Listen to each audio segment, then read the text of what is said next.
Hello everyone, എല്ലാവർക്കും എൻ്റെ YouTube ചാനലിലേക്ക് സ്വാഗതം. നമുക്ക് വീഡിയോയിലേക്ക് കിടക്കാം. ഒന്നാമത്തെ ഫാക്ട്: പുലി പുല്ല് തിന്നുമോ? മാംസഭുക്കുകൾ അഥവാ കാർണിവറസ് അനിമൽസ്. മാംസം ദഹിപ്പിക്കാൻ സജ്ജമായ ദഹനവ്യവസ്ഥയുള്ളവരാണ് മാംസഭുക്കുകൾ അഥവാ കാർണിവറസ് അനിമൽസ്. എന്നാൽ എൻ്റെ ചോദ്യം ഇതാണ്: മാംസം മാത്രം ഭക്ഷിക്കുന്നവരാണോ ഈ മാംസഭുക്കുകൾ? പച്ചമാംസം ഭക്ഷിക്കുന്നത് കൊണ്ട് തന്നെ ദഹന പ്രശ്നം ഇവയ്ക്ക് ഇടയ്ക്കിടയ്ക്കുണ്ടാവാറുണ്ട്. അതിന് ഒരു പ്രതിവിധിയായിട്ടാണ് ഇവ പുല്ല് കഴിക്കുന്നത്. ഗതികെട്ടാൽ പുലി പുല്ലും തിന്നും എന്ന ചൊല്ല് നിങ്ങൾ കേട്ടിട്ടുണ്ടാകും. ഇതിൻ്റെ അർത്ഥം വിശന്ന് വലഞ്ഞിട്ടല്ല പുലി പുല്ല് തിന്നുന്നത്, മറിച്ച് ദഹനപ്രശ്നം കൊണ്ടാണ് എന്ന് ഇപ്പോൾ മനസ്സിലായി കാണുമല്ലോ. അടുത്ത ഫാക്ട്: ഇഗ്ലുവും തെർമോഫ്ലാസ്കും. North Canada, Alaska, Greenland, Siberia എന്നീ ആർട്ടിക് പ്രദേശങ്ങളിൽ വസിക്കുന്ന ഒരു കൂട്ടം ആളുകളെയാണ് എസ്കിമോസ് എന്ന് പറയുന്നത്. സീല് പോലുള്ള ആർട്ടിക് ജീവികളെ വേട്ടയാടി അവയുടെ തോലുകൊണ്ടുണ്ടാക്കിയ വസ്ത്രങ്ങൾ ധരിച്ചാണ് ഇവർ ജീവിക്കുന്നത്. തണുപ്പ് പ്രദേശങ്ങളിൽ ജീവിക്കുന്നത് കൊണ്ട് തന്നെ ഇവർക്ക് ശരീരത്തിൽ ചൂട് നിലനിർത്തേണ്ട ആവശ്യകതയുണ്ട്. ഇവർ ജീവിക്കുന്നത് മഞ്ഞുകട്ടകൾ കൊണ്ടുണ്ടാക്കിയ ഇഗ്ലൂസിലാണ്. നമ്മൾ ഒഴിച്ചു വെച്ചിരിക്കുന്ന ദ്രാവകത്തിൻ്റെ ചൂട് നഷ്ടപ്പെടാതിരിക്കാൻ ഉപയോഗിക്കുന്ന ഒരു ഉപകരണമാണ് തെർമോഫ്ലാസ്ക് എന്ന് പറയുന്നത്. 2 വാൾസ് ഉള്ള ഒരു കണ്ടെയ്നറാണ് തെർമോഫ്ലാസ്ക് എന്ന് പറയുന്നത്. ഫ്ലാസ്ക് നിർമ്മാണ സമയത്ത് ഇതിനിടയിലുള്ള വായുവിനെ നീക്കം ചെയ്യുന്നു. ഇതുകൊണ്ട് തന്നെ ഇതിനിടയിൽ ഒരു വാക്വം സ്പേസ് അഥവാ ശൂന്യത നിർമ്മിക്കപ്പെടുന്നു. നമ്മുടെ ഈ ടേപ്പ് പെട്ടിയില്ലേ, അയൺ ബോക്സ്, അതിലൊക്കെ ഉപയോഗിക്കുന്നത് പോലെ ചൂട് നിലനിർത്താൻ വേണ്ടി ഒരു ലോഹമോ അല്ലെങ്കിൽ ലോഹക്കൂട്ടോ വയ്ക്കുന്നതിന് പകരം അകത്തെ ചൂടിന് രക്ഷപ്പെടാൻ അനുവദിക്കാതെ സൂക്ഷിക്കുന്നതാണ് തെർമോഫ്ലാസ്കിൻ്റെ ഒരു പ്രവർത്തന രീതി എന്ന് പറയുന്നത്. മഞ്ഞുകട്ടകൾ കൊണ്ടാണ് ഇഗ്ലുവിൻ്റെ ഫിറ്റുകൾ ഉണ്ടാക്കിയിരിക്കുന്നത്. ഇത് അകത്തുള്ള ചൂട് പുറത്തു പോകാതെ സൂക്ഷിക്കുന്നു. പുറത്തെ തണുപ്പ് കൊണ്ട് മഞ്ഞുകട്ടയുടെ ഫിറ്റുകൾ ഉരുകി ഒലിക്കുകയുമില്ല. ഇതുകൊണ്ട് തന്നെ എസ്കിമോസിന് ഇഗ്ലുവിൽ താമസിക്കാൻ പറ്റിയൊരു അന്തരീക്ഷം ലഭിക്കുന്നു. തെർമോഫ്ലാസ്കിൻ്റെയും ഇഗ്ലുവിൻ്റെയും പ്രവർത്തന രീതികൾ തമ്മിലുള്ള സാമ്യത ഇപ്പോൾ മനസ്സിലായി കാണുമല്ലോ. അടുത്ത ഫാക്ട്: മുറിവും ശബ്ദവും. ഒരു പ്രത്യേക ഫ്രീക്വൻസിയിലുള്ള ശബ്ദം ഉപയോഗിച്ചാണ് പല മൃഗങ്ങളും ആശയവിനിമയം നടത്തുന്നത്. എന്നാൽ ചില താഴ്ന്ന ഫ്രീക്വൻസി ശബ്ദങ്ങൾ കൊണ്ട് മുറിവുകൾ, ചതവുകൾ എന്നിവ ഭേദപ്പെടുത്താൻ സാധിക്കുമെന്ന് നിങ്ങൾക്കറിയാമായിരുന്നു? പൊതുവെ വളരെ വേഗതയുള്ളവരാണ് ഈ മാർജാരവർഗത്തിലെ മൃഗങ്ങൾ. മാർജാരവർഗം എന്ന് പറഞ്ഞാൽ ക്യാറ്റ് ഫാമിലി. നല്ല രീതിയിൽ ഫ്ലെക്സിബിളും കൂടിയാണ് ഇവരുടെ ശരീരം. ഇവ കുറുകുക എന്നൊരു പ്രത്യേക രീതിയിലുള്ള ശബ്ദമൊക്കെ പുറപ്പെടുവിക്കാറുണ്ട്. അത് ഇവരുടെ ഒരു സ്വഭാവമാണ്. ഈ ശബ്ദങ്ങൾ പോരാത്തതിന് വളരെ താഴ്ന്ന ഫ്രീക്വൻസിയിലുള്ളവയാണ്. ഇത്തരം ഫ്രീക്വൻസിയിൽ ശബ്ദം പുറപ്പെടുവിക്കുന്നത് കൊണ്ട് തന്നെ അവ എല്ലിനെയും ടിഷ്യൂവിനെയും വൈബ്രേറ്റ് ചെയ്യിപ്പിക്കുന്നു. ഈ കുറുകുക എന്ന പ്രക്രിയയ്ക്ക് വളരെ കുറച്ച് മാത്രമേ ഊർജം ആവശ്യമായി വരുന്നുള്ളൂ. ഈ കുറച്ച് ഊർജം കൊണ്ട് തന്നെ എല്ലിനെയും മാംസത്തെയും ഉത്തേജിപ്പിക്കാൻ കഴിയുന്നു.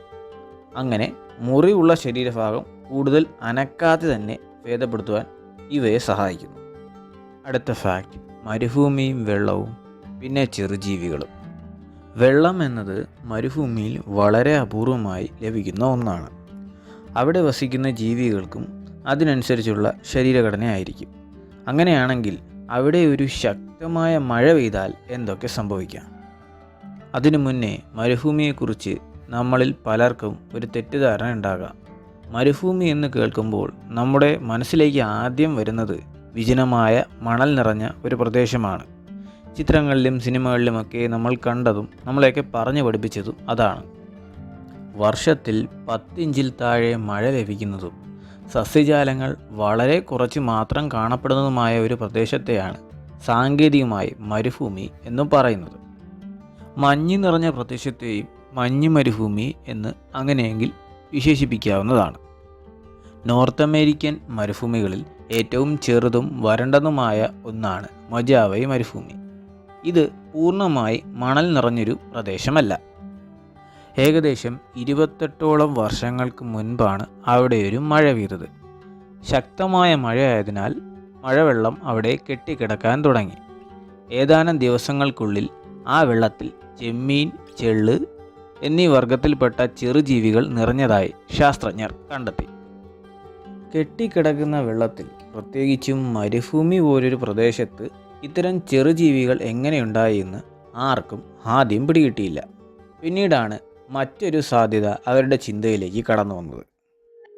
ഈ ചെറുജീവികളുടെ മുട്ടകൾക്കും മറ്റ് ചില സസ്യങ്ങളുടെ വിത്തുമായി ചില കാര്യങ്ങളിൽ സമാനതകളുണ്ട്. ചില സസ്യങ്ങളുടെ വിത്തിന് അവ ചെടിയിൽ നിന്നൊക്കെ വേർപെട്ടതിന് ശേഷം അവയ്ക്ക് ചുറ്റുമുള്ള ഊഷ്മാവ്, പിന്നെ ചുറ്റുപാടുള്ള രാസപ്രവർത്തനങ്ങൾ എന്നിവ അവയെ പ്രതികൂലമായാണ് ബാധിക്കുന്നതെങ്കിൽ അവയൊക്കെ തരണം ചെയ്ത് കുറേയേറെ കാലം ആ പരിസ്ഥിതിയിൽ തന്നെ നിലനിൽക്കാൻ അവയ്ക്കൊരു കഴിവുണ്ട്. ഈ കഴിവിനെയാണ് ഡോർമൻസി എന്ന് പറയുന്നത്. വിത്തിൻ്റെ ആന്തരികമായുള്ള പ്രവർത്തനങ്ങളെല്ലാം ഈ സമയം നിലയ്ക്കുന്നു. സാഹചര്യം അനുകൂലമായതിനു ശേഷം പിന്നീടുള്ള പ്രവർത്തനങ്ങളെല്ലാം പുനരാരംഭിച്ച് ഇവ ജെർമിനേറ്റ് ചെയ്യുന്നു.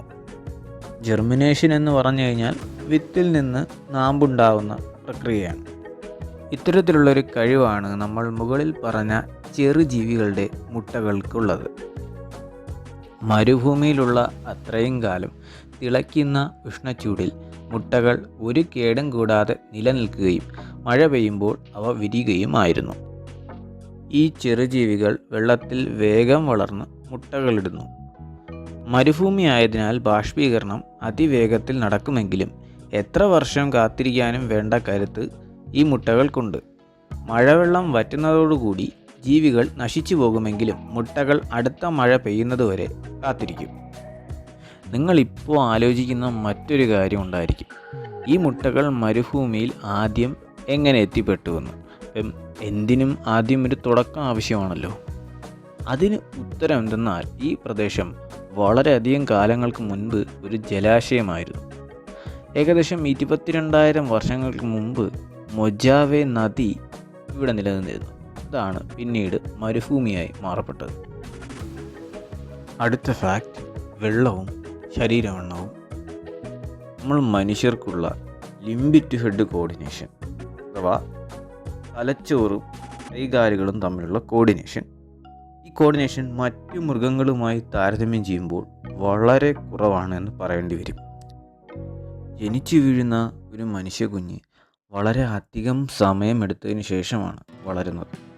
2 കാലിൽ ബാലൻസ് ചെയ്ത് നിൽക്കാനൊക്കെ അവർക്ക് കുറച്ചുകൂടി സമയം ആവശ്യമാണ്. മുൻപ് പറഞ്ഞ കോർഡിനേഷനും മറ്റു കുറച്ച് ശരീരഘടനകളും കൊണ്ട് തന്നെ നീന്താനുള്ള കഴിവ് മനുഷ്യരിലും മറ്റു മൃഗങ്ങളിലും വളരെയധികം വ്യത്യാസപ്പെട്ടിരിക്കുന്നു. മറ്റു പല മൃഗങ്ങൾക്കാകട്ടെ സ്വതസിദ്ധമായി നീന്താനുള്ള കഴിവ് ഉണ്ടായിരിക്കും. എന്നാൽ മനുഷ്യരുടെ കാര്യത്തിലോ പരിശീലനം ലഭിച്ചവർക്ക് മാത്രമേ നീന്താൻ പറ്റുകയുള്ളൂ. ഇനി നീന്തൽ വശമില്ലാത്തൊരാൾ വെള്ളത്തിൽ വീണു എന്ന് വിചാരിക്കുക. ഈ വീണ അയാൾക്കുള്ള കുറച്ച് പ്രത്യേകതകൾ അയാൾക്കൊരു മുൻതൂക്കമായി മാറാറുണ്ട്. ഇത്തരം ചില കാര്യങ്ങളെ പറ്റിയാണ് നമ്മൾ ഇനി പറയാൻ പോകുന്നത്.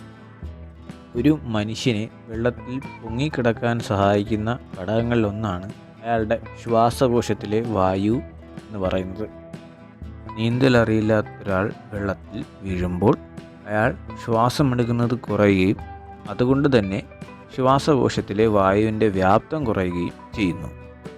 അതുകൊണ്ട് തന്നെ അയാളിൽ അനുഭവപ്പെടുന്ന വെള്ളത്തിൽ മുങ്ങിപ്പോവാതെ ഉപരിതലത്തിൽ പൊന്തിക്കിടക്കാൻ സഹായിക്കുന്ന ബോയൻ്റ് ഫോഴ്സ് കുറയുകയും ചെയ്യുന്നു. ഇതുകൊണ്ട് തന്നെ അയാൾ മുങ്ങിത്താഴാൻ തുടങ്ങുന്നു. വെള്ളത്തിൽ വീഴുന്നതിനും മുങ്ങിത്താഴുന്നതിനും ഇടയ്ക്കുള്ള സമയം ഇയാൾ കൈകാലുകൾ ഇട്ടടിച്ച് വെള്ളത്തിൽ നിലയുറപ്പിക്കാൻ ശ്രമിക്കുന്നു. ഈ ഒരു സന്ദർഭത്തിലാണ് അയാളുടെ ശരീരവണ്ണം ഒരു ഘടകമായി മാറുന്നത്. വണ്ണം കുറവുള്ള ഒരാളെ അപേക്ഷിച്ച് വണ്ണം കൂടുതലുള്ള ഒരാൾക്ക് കൂടുതൽ തവണ ജലോപരിതലത്തിലേക്ക് പൊങ്ങി വരാൻ കഴിയുന്നു.